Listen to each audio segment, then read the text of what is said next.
life's gonna change. Your life's gonna change. You gotta make that decision leaving this place. So no more want. Moving forward. We want to go distance ourselves from our friends and family because we have dreams. You go, boom. That hurt right there. But watch. Many of you, you have not only one, you have not only two. So one represents your mom, one represents your wife or ex or friend or peer or cousin, another one, and another one, and another one, and another one. These are all people that are holding you back. Watch. Watch your heart. One of the scariest things about life is a question. The scary question can shake a soul up because no one's asked that question. So for me, the transition for somebody to want to change it and get clarity is actually asking questions. This hand represents you. This hand represents your friends and family. This is you saying, I want to go do something big with you. You go, but your friends are like, hey, come back down here. What are you doing? Come back. No, mom, dad, I'm so sick and tired of being broke. Son, come back down here. We're not special, just regular. You think you're going to be a millionaire one day? And you keep going. Eventually, when you try to go and go, the tension gets hard. It's so difficult to break away because if you do, it's going to snap. So this is you and I. We want to go distance ourselves from our friends and family because we have dreams. You go, boom. That hurt right there. But watch. Many of you, you have not only one, you have not only two. So one represents your mom, one represents your wife or ex or friend or peer or cousin, another one, and another one, and another one, and another one. These are all people that are holding you back. Now watch how hard this is. I want to go. You can't, right? It's a very strong power that they have on you when they hold you back. But if one by one, you show that you want to go out there and win big, eventually they're going to realize how serious you are. Here's the difference between will and want. Go to you. How many adults use the following sentence? I want to have a big house. No one cares. I want to be rich so I can retire my parents. Weak word. I want to be pampered for the rest of my life.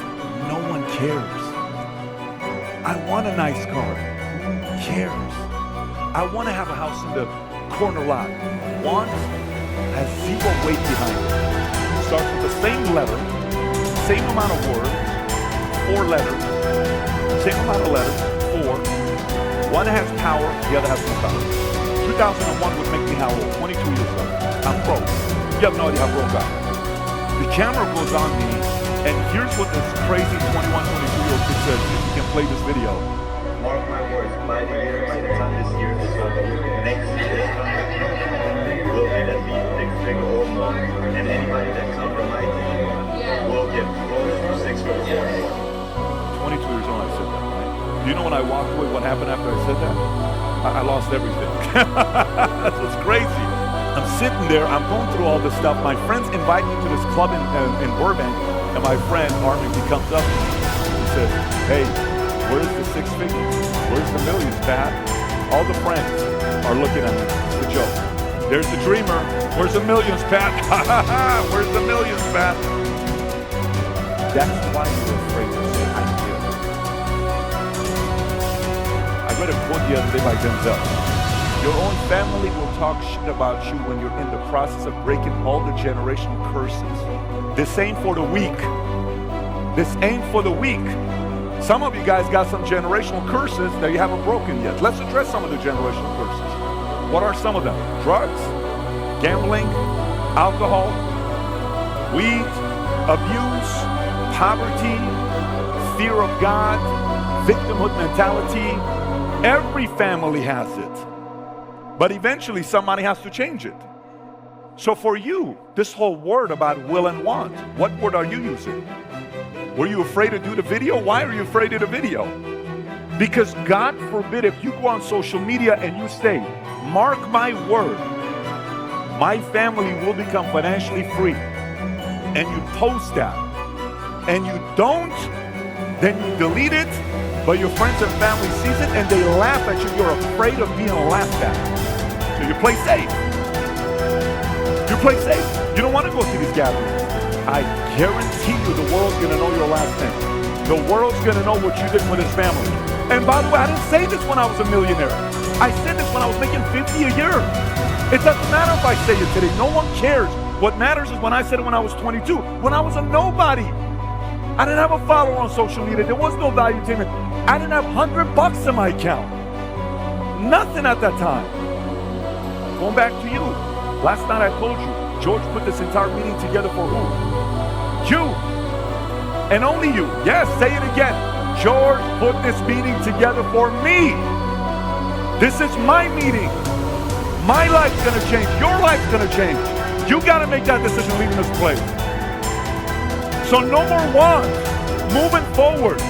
Everybody around you, that's your blood, that's your family, that's in your base shop, that's on your team. Every time they use the word want, change it. Stop them right there. Can I challenge you? Yes. Let's change that word to will. Change it to will. I will. We will. We will. I will. It's a powerful word. In life, I've lost many times. Let me tell you, many times. I've had girlfriends break up with me. I've had companies tell me they don't want to do business with me. I've had an employee tell me they don't want to be with me. I've had salespeople that have quit on me. I've had so many people that I've had losses with. I've competed against people that are inferior than me, and I lost to them because they had better work ethic than me. And I thought because I had some talent at the time I was going to beat him. No way in the world. That guy worked harder than me. And I've also competed against guys that were superior than me, and I worked my butt off, and I still lost. I still lost with the guy that was ahead of me. What happened there? I worked my ass off and I still lost. Yes, that also happens. It's called a loss. It hurts. It's embarrassing. You come home. Your wife or your girlfriend wants to make you feel good, but you know you lost. And it doesn't feel good. Your peers are looking at you. Competitors are looking at you. The smirk that competitor is going to have when they give you a high five, where they shake their hand to kind of say good luck to you next time. You know that look still says that I beat you. That hurts. A girl breaks up with you. That hurts. But here's the kicker. Here's the kicker. In that moment, you will have a temptation. It's the biggest temptation in life. It's the most dangerous temptation in life. It's the most powerful temptation in life. Let me tell you what it is.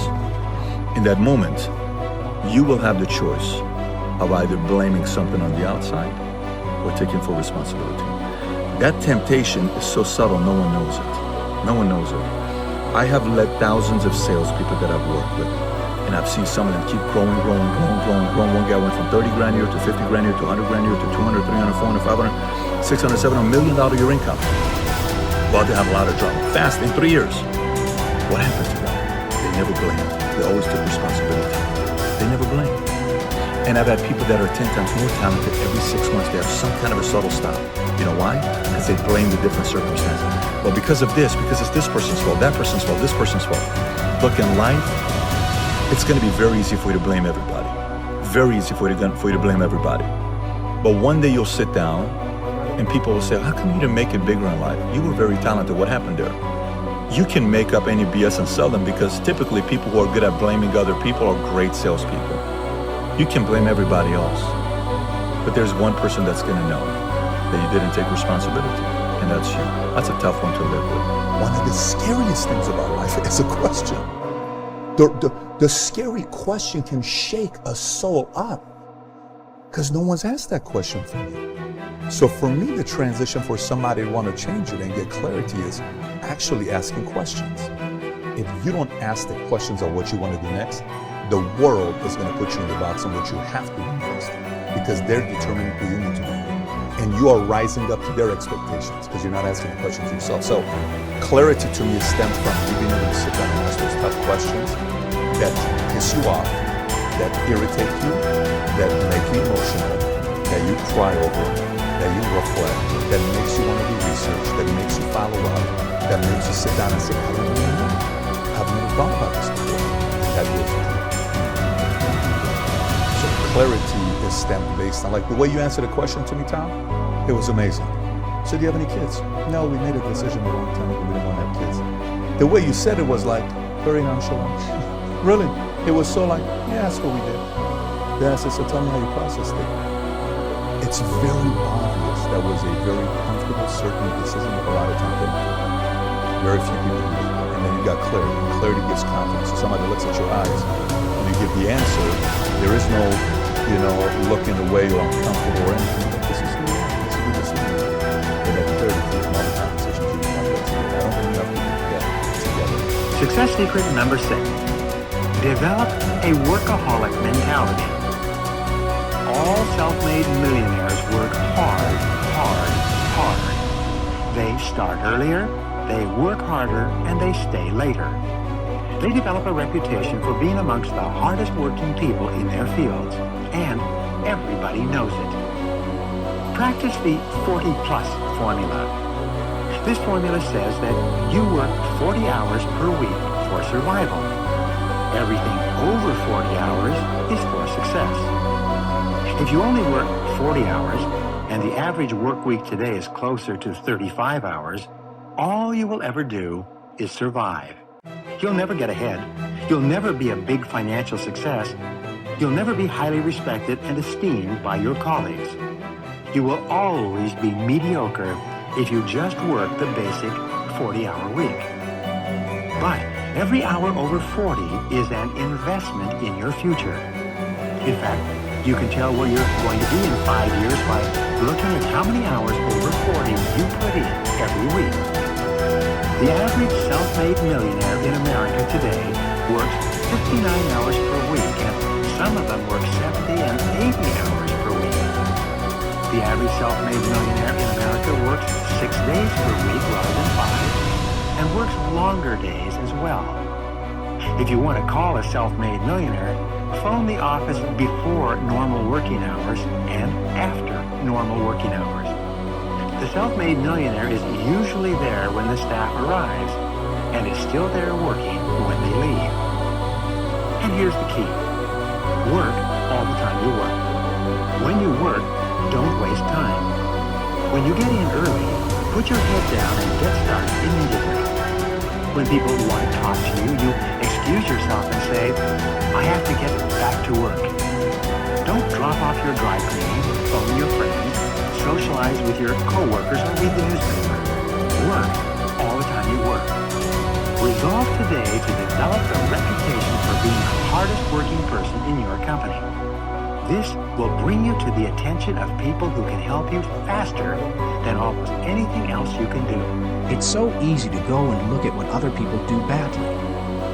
But one of the leadership characteristics of vision that he showed me, and I'll never forget it, is look for the good in what other people are doing and apply it. It doesn't take a genius IQ or 20 years of experience to find the possibility in every situation. All it takes is the right attitude, and anybody can cultivate that. Dream one size bigger. One of the best ways to cultivate a possibility mindset is to prompt yourself to dream one size bigger than you normally do. Let's face it, most people dream too small. They don't think big enough. Henry Curtis advises, make your plans as fantastic as you like, because 25 years from now, they will seem mediocre. Make your plans 10 times as great as you first planned, and 25 years from now, you will wonder why you did not make them 50 times as great. If you push yourself to dream more expansively, to imagine your organization one size bigger, to make your goals at least a step beyond what makes you comfortable, you will be forced to grow. And it will set you up to believe in greater possibilities. Question the status quo. Most people want their lives to keep improving, yet they value peace and stability at the same time. People often forget that you can't improve and still stay the same. Growth means change. Change requires challenging the status quo. If you want greater possibilities, you can't settle for what you have now. When you become a possibility thinker, you will face many people who will want you to give up your dreams and embrace the status quo. Achievers refuse to accept the status quo.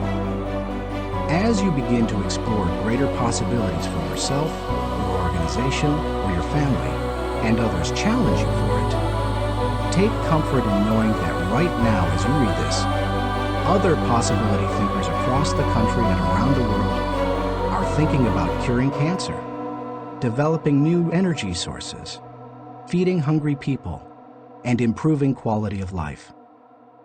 They are challenging the status quo against the odds, and you should too.